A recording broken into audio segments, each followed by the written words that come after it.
All right, we're going to continue with chapter P, section 2. This is the last bit of chapter P, section 2 that we're going to cover. So the last little bit of radicals and exponents. Now, we're still going to be in chapter P for a little bit, right? We still have a couple more sections to cover. But this is the last little bit of this first kind of section that we're covering. And it kind of ties together what we did in the previous lesson, so simplifying radicals, and just our rules of exponents that we've done in the other two lessons, our first two lessons. All right, so it kind of ties everything together. So our rule with rational exponents, meaning an exponent that is a fraction, right? So rational is another word for fractional.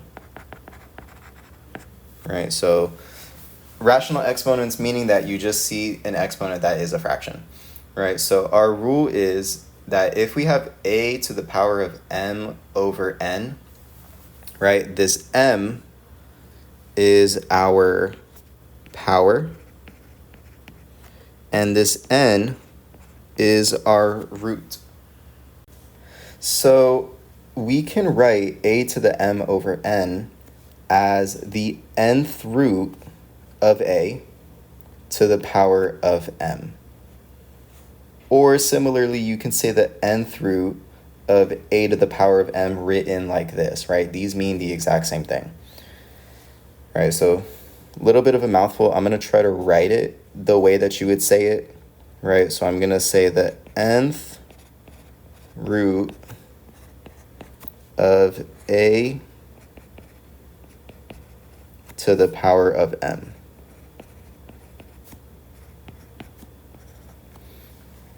Right, so meaning n is your index, right? If you remember from the previous lesson, this is your index. And then this is simply just your exponent. Right? So you can kind of go back and forth between a radical and an exponential expression, right? So if I have something like x to the 1/2, for example, all you have to do anytime you see a fractional exponent, just take the bottom and make it the root. So it's going to become the square root of x to the first power. All right, and we write it just like this, right? Remember from the previous lesson, if you don't see a number in the index, you assume it's 2. And similarly, if you don't see an exponent, you assume it's a 1. All right.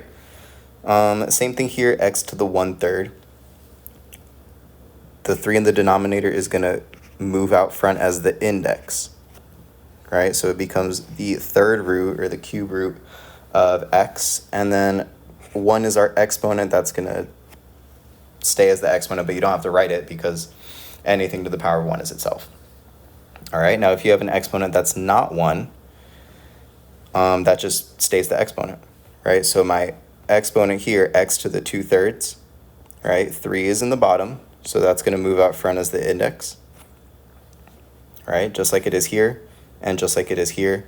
And then this 2 is going to be the power, right? Or the exponent, right? So I can either write that as x squared like this, or I can write it as the cube root of x, all of that is squared, right? It doesn't matter how you write it, it's the same thing. All right, so that's how you can kind of go back and forth between a exponential expression and a radical expression. And now in this lesson in particular, you're going to see indices that are higher than 2, right? So in the previous lesson, we just did square roots. Here you might see cube roots, fourth roots, fifth roots.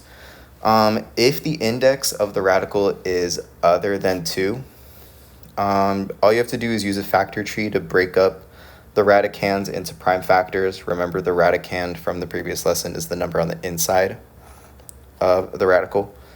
And if you have a factor that appears as many times as the index, it's going to show up once outside the radical, right? So for example, if I have the cube root of 8, I'm going to break up 8 into prime factors, right? And maybe if you didn't know that it was 2 times 2 times 2 right away, all you have to do is just break it up. I know for sure that 8 is 4 times 2, and it doesn't look like I can break up 2 anymore, but 4 I can break up, right, into 2 and 2. And then it's going to show up 1, 2, 3 times, right? If it shows up 3 times and my index is 3, then my answer is just going to be 2 once, right, outside of the radical, right? And because there's no other factors left over, there's going to be no more radical expression, right? It's just going to be a whole number. All right, 625, right? 4th root of 625, right? Maybe I didn't know that it was 5 times 5 times 5 times 5. But what you can do is break it up, right? It ends in a 5, so I know for sure it's going to be 5 times something. If you don't know what that number is off the top of your head, do long division, right? Go back to elementary school, right? We can figure out long division, right? It's going to be 1, bring down the 12, right? 2 times 5 is 10. You get a 2, bring down the 5. It's going to get you 125. So 5 and 125. This looks like a number that's a little bit more familiar to us, right? 125, if you remember from the previous lesson, is going to get you 5 and 25. And then 25 is going to get you 5 and 5. And so it looks like we have 1, 2, 3, 4 5s. There are 4 5s and our index is 4. That means our answer is going to be 5. Just once outside of the radical, right? No more radical. All right, so that's how we simplify these kinds of radical expressions, right? We don't get here in this lesson until you change your rational exponent to a radical expression. Right? And then once you do that, you're going to want to simplify it using this process. All right, so here's a couple examples. The first one is 4 to the 1/2. Right, pretty simple example. All you have to do, the denominator is 2. That's the root, so that's going to go out front as your index. And then 1 is your exponent. You don't have to write it. This is just going to be the square root of 4. And we already know that the square root of 4 is 2, right? Hopefully we know that off the top of our head, right? 2 times 2 is 4. All right. And now the next one, 27 to the 1/3, right? Our denominator in our exponent is 3. Move that out front as the index. We get the 3rd root of 27. Right, if you don't know that off the top of your head, you would break it up into prime factors. Right, so we get 3 times 9. We can't break up 3 anymore. 9 we can break up into 3 and 3. And it looks like we have 3 as a factor 3 times. So the 3rd root of 27 is just 3. All right. Keeping the same idea going, we have 81 to the negative 1/4. Remember though, from a previous lesson, we already know that a negative exponent is going to move our base to the bottom, right? If it's not already a fraction, then you're going to make it a fraction, and it's going to become 1 over 81 to the 1/4. All right, and that was from P.2b, I think it was. So if you need to go back, then that's where you would look. All right, so we have 1 over 81 to the 1/4, and then this just looks like the other examples that we've done so far. All right, so our root is at the bottom, and that's going to become the index. All right, so this is going to become 1 over the 4th root of 81 to the 1st power, but again, to the 1st power doesn't really make a difference. So we're just going to simplify 1 over the 4th root of 81. 81 we can split up into prime factors, right? So maybe 9 and 9. And then each of these 9s we can split up into 3s. All right, so I have 1, 2, 3, 4 3s, and that matches our index, right? So if it shows up 4 times, it's just going to show up once outside the radical. So I get that the 4th root of 81 is 3, so our answer is 1/3. All right. All right, now our fractional exponent has a number that isn't 1 on the top, right? So I'll show you how we can handle something like this. We're still going to do the same thing, right? 4th root, that 4 on the bottom is going to become the index. So 4th root of 16 All right, let me just rewrite that. It's going to be the fourth root of 16. Put this exponent, this numerator of 3 is going to raise all of this to the third power. All right. And I would simplify the inside first. So we're going to do the fourth root of 16. We can split that up into, doesn't really matter what we do. Let's just say it's 2 and 8. All right, you could have done 4 and 4, but let's just try 2 and 8. If we split up 8, then it's going to be 2 and 4. And 4 we can split up as 2 and 2. All right, and then I have 1, 2, 3, 4 2's. The number of 2's matches our index, so I already know that the fourth root of 16 is going to be 2.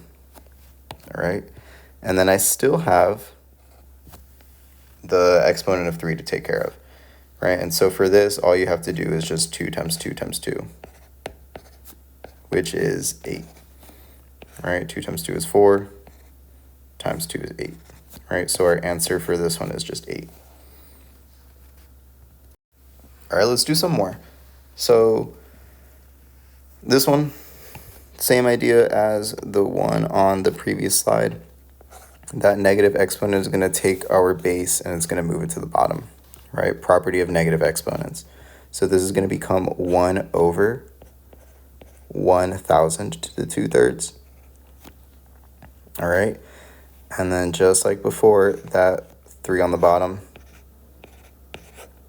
is going to become the third root, and then this 2 is going to be our exponent. All right, so let me just go ahead and rewrite that. This is going to be 1 over, third root of 1,000, all to the third power. To the second power. And then 1,000, hopefully you guys can do some of these without needing to do a factor tree, but if you do, 1,000 is going to be 10 and 100, right? Hopefully you guys are pretty comfortable with factors of 10, right? If you see a 0 at the end of it, 10 is a factor, all right? And then so 10, and then with 100, I know that 100 is 10 and 10. So then I have 1, 2, 3 10s. So then this is going to be 1 over 10. And then don't forget about the exponent, 10 to the second power. So this is going to be 1 over 10 times 10 is 100. So 1 over 100 is our answer, right?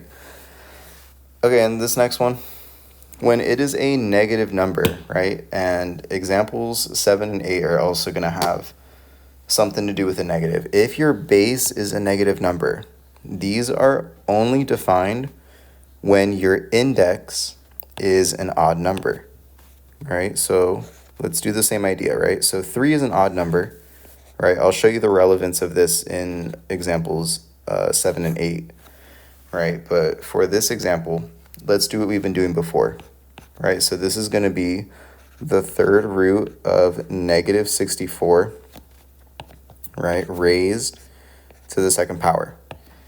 So the third root of negative 64, we're trying to find a number that when you multiply it by itself 3 times, you get negative 64. All right, well, why don't we try it with just regular 64, right? If I did it with 64, I know that 64 is maybe 8 and 8. You guys might recognize. And then 8 and 8 is going to be 2 and 4. Another 2 and 4, and then you might want to split up 4 into 2 and 2, and another 2 and 2, right? So then in prime factors, I have 1, 2, 3.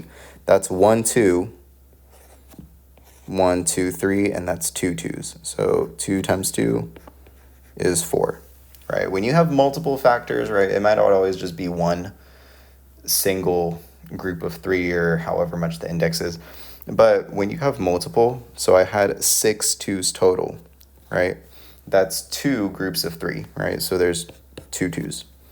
And then 2 times 2 is going to get you 4. So I know that the third root of 64 is 4. But now let's ask about the third root of negative 64, right? What do we think that is? Right? Your initial guess might be negative 4. And in this case, that's right. Right, so if I were to break this up into negative 4 times times negative 4. If I multiply these, negative 4 and negative 4 is positive 16. And then if I have another negative 4, that's going to get you a negative 64. That does get us this number here, right? So in this case, it does work, right? So our third root of negative 64 is going to get you a negative 4. All right? And then don't forget about that exponent of 2. That's going to get us positive 16, right? Negative 4 times negative 4. Negative times negative is positive, and 4 times 4 is 16. All right, so our answer is just 16. All right? But this idea of having a negative base is important in these two examples here, right, in 7 and 8.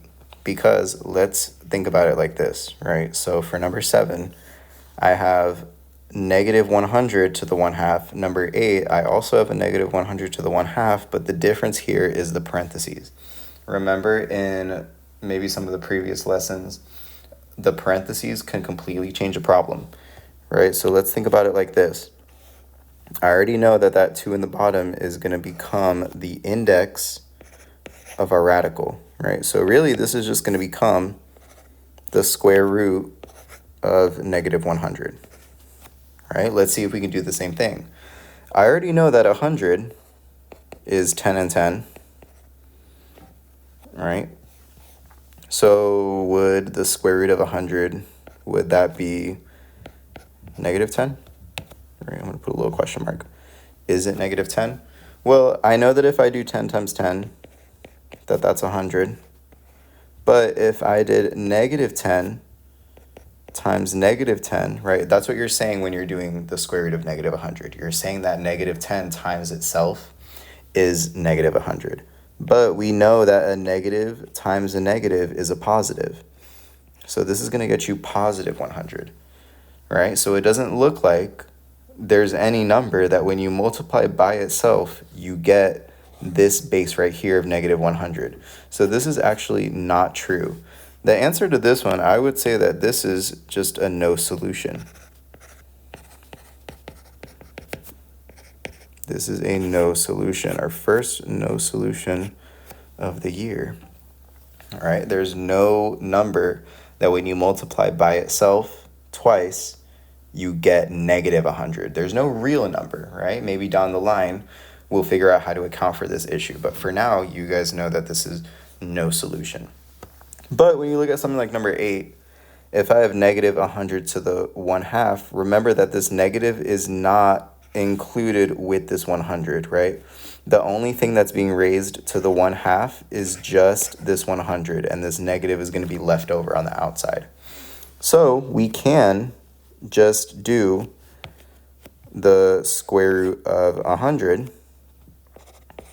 right? So this is just going to be negative the square root of 100. And I already know that the square root of 100 is 10, right? So then our answer is just going to be negative 10. All right, but hopefully we see the difference between number 7 and number 8. Okay, let's keep going with some examples. Number 9, right, same idea. 3 is our index, right, it's on the bottom. So we're going to have the third root of 27 to the 4th power, right? And I can rewrite this, right? Third root of 27 all to the 4th power, right? That's our exponent. We already did the third root of 27 before, right? We should already know that that's 3, right? 3 times 3 times 3 should get you 27. So I get that this is 3 to the 4th power, which is 3 times 3 times 3 times 3. All right, I know 3 times 3 is 9. 3 times 3 again is 9. I get 9 times 9, 81. 9 times 9, sorry. All right. And so same thing with number 10, right? 2 is our index. So I get that this is the square root of 64 all to the 3rd power. All right, and the square root of 64, I know that 64 is the same as 8 times 8. So this is the same as 8 raised to the 3rd power, right? So what we're doing is we're doing 8 times 8 times 8. 8 times 8 is 64. Times 8, you might need to write this one out if you can't do that in your head. All right, I encourage you to write it out if you can.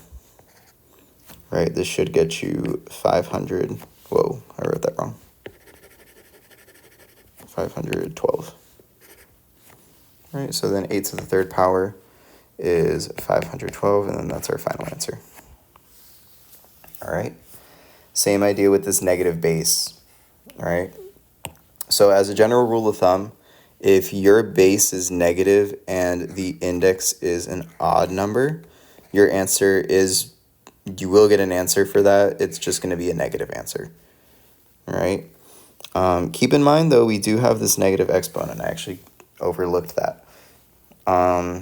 So this is fine, actually. So I'm going to keep doing what I was doing. So it's going to be fifth root of negative 32.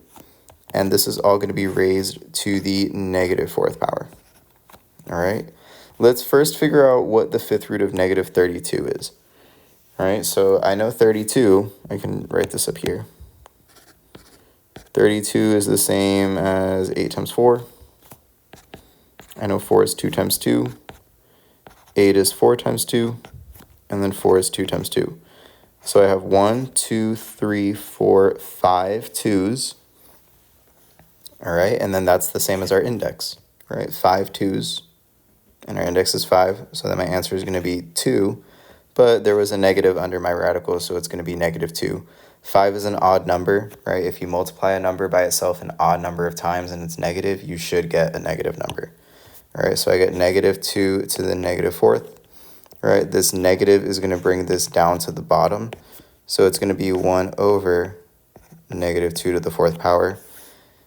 And then because it's an even exponent, you should expect a positive number. Right, because this is the same as negative 2, negative 2, negative 2, negative 2, right? This is going to get you a positive 4. This is going to get you a positive 4. 4 times 4 is 16. So I get 1 over 16 as my answer. All right. All right, and this next one, again, I have a negative exponent. Because I have a fraction, remember that with a fractional base, I would flip these before continuing, right? So this is just going to become 25 over 36, all to the 2/3. All right. And also keep in mind that we were able to distribute this exponent to the top and the bottom, right? So that was another thing that we did in a previous lesson. So I get 25 to the 2/3 and then 36 to the 2/3. All right. So then I can just simplify these as normal, right? So this is going to be the third root of 25. I actually made a typo. I just realized. This should have been negative 3/2, right, in the exponent. I'm going to change it so that in your guys' notes you have that already, but in this I didn't catch that mistake. So this should be negative 3/2 as the exponent. So let me scribble that out. This is negative 3/2. All right, so then this is going to be, okay. Let me just erase the whole thing. Okay, this is going to be 25 to the 3/2 over 36 to the 3/2. Sorry about that. And then I get the square root of 25 and the square root of 36. And then these are numbers that we know, and these are all going to be raised to the third power. So we get 5 over 6, and then I have a third power on top, third power on the bottom. And then 5 times 5 times 5 is going to get you 125. 6 times 6 times 6 is going to get you 216. And then that's our final answer. Okay. Slightly more involved problems, but you're going to see not quite, right? It's actually not super difficult. Remember that if we have the same base and you're multiplying, you add the exponents.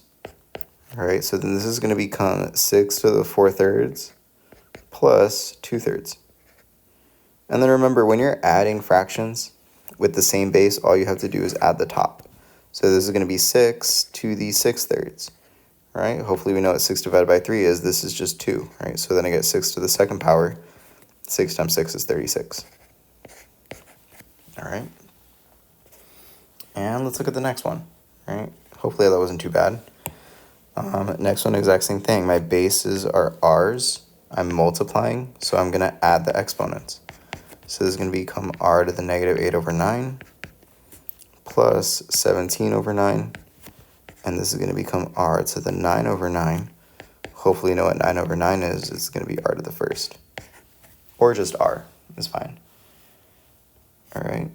So we're just using our rules of exponents that we've learned previously, right? And then this one, dividing with the same base, right? You're going to subtract the exponents, right? So this is going to be 125 to the 7/3 minus 5/3.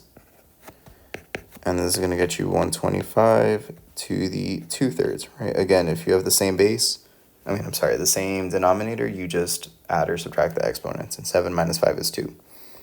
All right, and then my third root is going to make this a third root of 125, all to the 2nd power.